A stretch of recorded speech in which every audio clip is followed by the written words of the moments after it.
Good afternoon friends. आज 13 फरवरी 2026 को blue jet health care limited company ने अपने Q3 FY26 के रिजल्ट्स अनाउंस कर दिए हैं।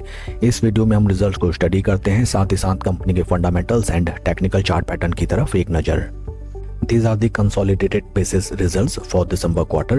टोटल इनकम कंपनी की निकल के आई है 205.6 करोड़, जो कि पास्ट क्वार्टर में थी 189.75 crore and in last year for the same quarter it was 331.6 crore.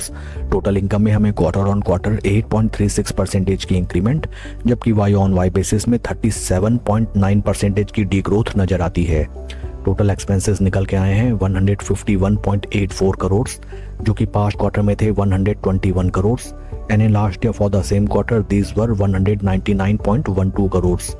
Total expenses में हमें क्वार्टर ऑन क्वार्टर 25.46% की इंक्रीमेंट, जबकि वाई ऑन वाई बेसिस में 23.73% की डिक्लाइन टोटल एक्सपेंसेस पार्ट में नजर आती है। पैट फिगर्स कंपनी के निकल के आए हैं 40.16 करोड़ फॉर द क्वार्टर, जो कि पास्ट क्वार्टर में थे 52.13 crore and in last year for the same quarter these were 98.98 crore.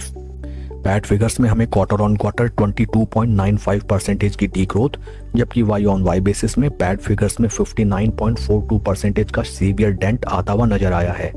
EPS निकल के आया है ₹2.32 फॉर द क्वार्टर, जो कि पास्ट क्वार्टर में था ₹3.01 and in last year for the same quarter these were ₹5.71। Overall अगर हम रिजल्ट्स को देखें, काफी वीक परफॉर्मेंस कंपनी का निकल के आया है, specially on the part of PAT figures. Both sequential quarter on quarter basis and year on year basis company के पैट फिगर्स में हमें सीवियर डेंट आता हुआ नजर आया है। कंपनी के फंडामेंटल्स अगर हम देखें, right now stock is trading at a P of 21.46, जबकि इंडस्ट्री का पी है 35.78।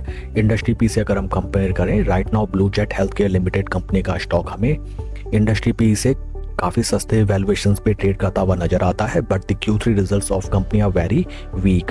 शेयर होल्डिंग पैटर्न अगर हम देखें, that is for December quarter, promoter की स्टेक होल्डिंग एट 79.81%, एफआईएस की पोजीशन 1.83% से रिड्यूस होकर 1.14 एंड डीआईएस की पोजीशन 3.62% से इंक्रीज होकर 4.65। Number of retail share holders 80,000। Overall अगर हम देखें, एफआईएस ने अपनी पोजीशन कम की है, जबकि डीआईएस ने अच्छा खासा अपना स्टेक कंपनी में इंक्रीज किया है इन दिसंबर क्वार्टर। साथ ही साथ आप ध्यान रखिए दैट प्रमोटर की stake holding is greater than 75% and after the launch of IPO within 3 years promoters have to reduce their stake up to or below 75%, which represents that right now company का एक OFS आना pending है and OFS जब भी company का आता है at that point of time stock में हमें अच्छा खासा गिरावट लगभग 5 से 7% का दिखाई देता है। इस चीज के लिए भी आपको इन फ्यूचर रेडी रहना चाहिए। आइए अब हम चलते हैं शेयर के टेक्निकल चार्ट पैटर्न की तरफ। This is weekly time frame. First and foremost यहाँ पे हमें केवल और केवल एक तरफा गिरावट नजर आती है। There is no instance at all जहाँ पे स्टॉक ने थोड़ा सा भी सॉर्ट ऑफ बेस बनाने का अटेम्प्ट किया हो। केवल और केवल एक तरफा गिरावट, pump and dump and from the upper price level stock लगभग 61% के ड्रॉडाउन में हमें ट्रेड करता हुआ नजर आता है।